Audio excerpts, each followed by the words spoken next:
அன்புக்குரிய சகோதரர்களே சகோதரிகளே, இப்போது சமீப காலங்களில் இதில் நெட்டில் பார்க்கும்போது ஃபேஸ்புக்கு போன்ற விஷயங்களில் நம்மளை உணர்வுகளை தூண்டக்கூடிய வகையில் நிறைய பதிவுகள் வருது. அது இன்றைக்கி நேற்று இல்லை, ரொம்ப காலமாகவே இருக்குது. அப்போல்லாம் மீட்டிங் போட்டு தான் பேச முடியும், அல்லது துண்டறிக்கை மூலமாக பிட் நோட்டீஸ் மூலமாக கொடுக்க முடியும்.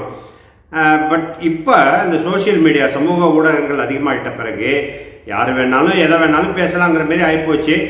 அதில் முஸ்லீம்களுக்கு விரோதமாக, இஸ்லாத்திற்கு விரோதமாக பல கருத்துக்களை ஓப்பனாக பேசுகிறாங்க.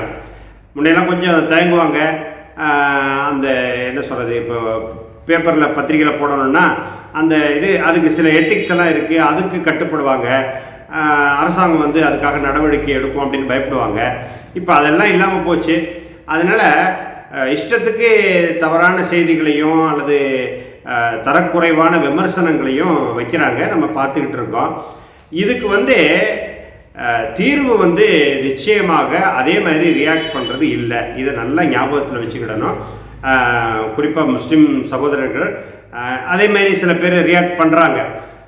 அதுக்கு காரணம் சொல்கிறாங்க, இல்லை அப்படியே வாய மூடிக்கிட்டு இருந்தால் ரொம்ப போவாங்கன்றாங்க. அதே போல் அல்லது இப்படி பதில் கொடுத்தா தான் சரியாக வரும், இப்படியெல்லாம் சொல்கிறாங்க. நிச்சயமாக இல்லை, கண்டிப்பாக இல்லை. இதை நீங்கள் நல்லா மனசில் வச்சுக்கணும். ஒரு அழுக்கு இன்னொரு அழுக்கை போக்காது. அதே போல் முல்லை முள்ளால் எடுக்கிறதுங்கிறத இந்த இடத்துக்கு பொருந்தாது. ஒரு தீமையை கொண்டு இன்னொரு தீமையை தடுக்க முடியாது. இறைவன் குர்ஆனில் நீங்கள் மிகச்சிறந்த நன்மையை கொண்டு தீமையை தடுத்து கொள்ளுங்கள், அப்படி செஞ்சால் உங்களோட கடும் பகைவர்களாக இருக்கக்கூடியவர்களோட உற்ற நண்பர்களாக மாறிடுவாங்க அப்படின்னு தான் இறைவன் நமக்கு வழிகாட்டுறான். நமக்கு இல்லை, இது உலகத்தார் அனைவருக்கும் பொதுவான விஷயம், உலகத்தார் அனைவருக்கும் பொதுவான செய்தி இது. அதில் குறிப்பாக யார்கிட்ட குர்ஆன் இருக்குதோ அவங்களே இதை பின்பற்றலைன்னா அப்புறம் அதில் பிரயோஜனம் இல்லை. நிச்சயமாக நீங்கள் பதிலுக்கு பதில் பேசுங்க, திருப்பி தாக்குங்க, அல்லது எதிர் வசைப்பாடுங்கன்னு நமக்கு சொல்லப்படவே இல்லை. என்ன, குர்ஆன்லேயும் சரி, நபி ஸல்லல்லாஹு அலைஹி வஸல்லம் அவருடைய வாழ்க்கை வரலாறுலேயும் சரி அந்தமாரி சொல்லப்படலை. இன்னொரு சம்பவம் நம்ம அடிக்கடி கேள்விப்பட்டிருப்போம். நபி ஸல்லல்லாஹு அலைஹி வஸல்லம் அவர்களும் அபூபக்கர், நெருங்கிய தோழர் அபூபக்கர் ரலியல்லாஹு ஒரு 2 பேரும் இருக்கிறாங்க. அந்த நேரத்தில் ஒரு மாற்று இதை சேர்ந்தவர் ஒருத்தர் ரொம்ப வசை மாதிரி பேசுகிறாரு. அப்போ அபூபக்கர் ஒரு பொறுமையாக இருக்கிறாங்க. பொறுமையாக இருக்கும்போது நபிகள் நாயகம் ஸல்லல்லாஹு அலைஹி வஸல்லம் ரொம்ப புன்முறுவலோட சிரித்த முகத்தோடு அதை பார்த்துக்கிட்டு இருக்காங்க. ரொம்ப ஓவராக அளவு கடந்து போகும்போது அபூபக்கர் ரலியல்லாஹு அவர்கள் பொறுமை இழந்து திருப்பி பேச ஆரம்பிக்கிறாங்க, பதில் சொல்ல ஆரம்பிக்கிறாங்க. அந்த நேரத்தில் நபிகள் நாயகம் ஸல்லல்லாஹு அலைஹி வஸல்லம் அவர்களுடைய முகம் மாறிடுது. கொஞ்சம் கோபத்தை காட்டினவங்களாம் அந்த இடத்த விட்டு நகர்ந்துடுறாங்க.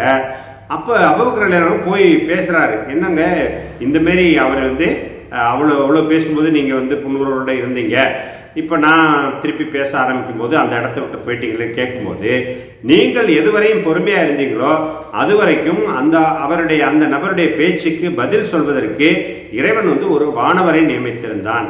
அவர் பதில் சொல்லிக்கிட்டு இருந்தார். எப்போ நீங்கள் திருப்பி பேச ஆரம்பிச்சிங்களோ அப்போ அந்த இடத்துல அந்த வானவர் போயிட்டாரு, ஷைத்தான் வந்துட்டான்.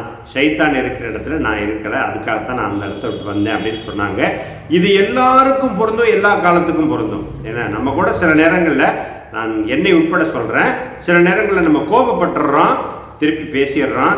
அதுமாரி கண்டிப்பாக அதில் நல்ல ரிசல்ட் இல்லை. ஃபைனல் ரிசல்ட்டு அல்லது எண்ட் ரிசல்ட் பார்த்திங்கன்னா அதில் நல்ல ரிசல்ட்டு வர்றதே இல்லை. நிச்சயமாக நாம் பொறுமையை மேற்கொள்ளணும், இறைவனிடம் அதை பொறுப்பு சாட்டிடணும். அப்படி செஞ்சால் நிச்சயமாக மிகச்சிறந்த நன்மையை கொண்டு நீங்கள், சிறந்த நன்மையை கூட சொல்லலை இறைவன், மிகச்சிறந்த நன்மையை கொண்டு நீங்கள் தீமையை தடுத்து கொள்ளுங்கள். அப்படி செய்தால் உங்களுடன் கடும் பகைவர்களாக இருக்கக்கூடியவர்கள் கூட உற்ற நண்பர்களாக ஆகிடுவாங்க அப்படிங்கிறத சொல்லியிருக்காங்க. அது வரலாறு நெடுகிலும் நடந்திருக்கு. பல சந்தர்ப்பங்கள் உண்டு, பல நிகழ்வுகள் உண்டு, அதுமாரி நடந்திருக்கு. இன்றைக்கும் அது பொருந்தும். இன்றும் கூட நாம் மிகச்சிறந்த நன்மையை கொண்டு தீமையை தடுத்து கொண்டால் நிச்சயமாக அதனுடைய ரிசல்ட் நல்ல ரிசல்ட் கிடைக்கும். ஏன்னா இன்றைக்கி பொதுமக்கள் பார்த்துக்கிட்டு தானே இருக்கிறாங்க. பொதுமக்கள் 2 சைடையும் பார்த்துக்கிட்டு இருக்காங்க. அவங்க பேசக்கூடியதையும் பார்க்குறாங்க, நம்ம ரியாக்ட் பண்ணுறதையும் பார்த்துக்கிட்டு இருக்காங்க. அதனால நம்ம ரியாக்ட் பண்ணுறதுல நல்ல விதமாக, பாசிட்டிவாக, சிறந்த முறையில் மட்டும்தான் நம்ம ரியாக்ட் பண்ணணும். அதில் தான் வெற்றி இருக்குது, அதில் தான் எண்ட் ரிசல்ட் நல்லா இருக்கும். இது இறைவனுடைய கட்டளை, நபிகள் நாயகம் ஸல்லல்லாஹு அலைஹி வஸல்லம் அவர்களுடைய வழிமுறை, அவர்கள் சொல்லித்தந்த வழிமுறை, அவர்கள் பின்பற்றி காட்டிய வழிமுறை. ஏன்னா அதனால் நாம் இந்த பதிலுக்கு பதில், அதே போல் தீமையாக பேசுகிறாங்கன்னா அதுக்கு தீய முறையில் தவறான வார்த்தைகளை கொண்டு விமர்சனமோ அல்லது பதிலடியோ கொடுக்கறது நிச்சயமாக நல்ல ரிசல்ட்டை கொடுப்பதில்லை. அதனால் தயவுசெய்து சகோதரர்கள் கொஞ்சம் கவனமாக இருங்க, எச்சரிக்கையாக இருங்க. இப்போ இன்னும் இப்போது தேர்தல் காலங்கள் இப்படியெல்லாம் வரும்போது இது போன்ற விமர்சனங்கள் நிறைய வரும். நிச்சயமாக நாம் பொறுமையை மேற்கொள்ளணும். அதன் மூலமாக மட்டுமே நாம் நல்ல முடிவை அடைய முடியும். நல்ல எண்ட் ரிசல்ட் நல்லபடியாக இருக்கும். இது இறைவனுடைய கட்டளை, நபிகளாருடைய வழிமுறை என்பதை நினைவில் கொண்டு நாம் சிறந்த முறையில் ரிப்ளை பண்ணுவோம், சிறந்த முறையில் அழகிய முறையில் பதில் சொல்வோம். இறைவன் நம் அனைவருக்கும் உதவி செய்வானாக. இதை பார்க்கக்கூடிய பொதுமக்கள் ரெண்டையும் ஜட்ஜ் பண்ணுவாங்க, நிச்சயமாக ஜட்ஜ் பண்ணுவாங்க. அதுக்கு நல்ல உதாரணம் இப்போ சமீபத்தில் பாலஸ்தீன மக்களுக்காக உலகம் முழுவதும் பல ஆதரவு குரல்கள் வந்திருக்கு. எதனால்? அவங்கள பற்றி அல்லது குறிப்பாக முஸ்லிம்களை பற்றி அவர்கள் தீவிரவாதிகள் சொல்லி தவறான பிரசங்கம் நிறைய நடந்தது. ஆனால் அதையும் தாண்டி சோசியல் மீடியா மூலமாக அவர்களை பற்றிய உண்மை செய்திகள் வெளிவருது. அதை கொண்டு உலகம் முழுவதிலேயும் அவர்களுக்கான ஆதரவு.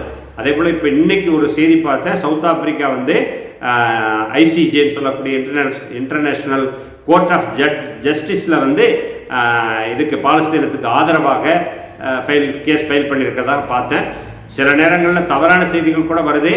ஆனாலும் நிச்சயமாக நல்ல ரிசல்ட் வரணும்னா நல்ல விதமாகத்தான் நாம் ரியாக்ட் பண்ணி ஆகணும். அதில் தான் எண்ட் ரிசல்ட் நல்லா இருக்கும். இதை மீண்டும் மீண்டும் நான் நினைவுபடுத்துகிறேன்.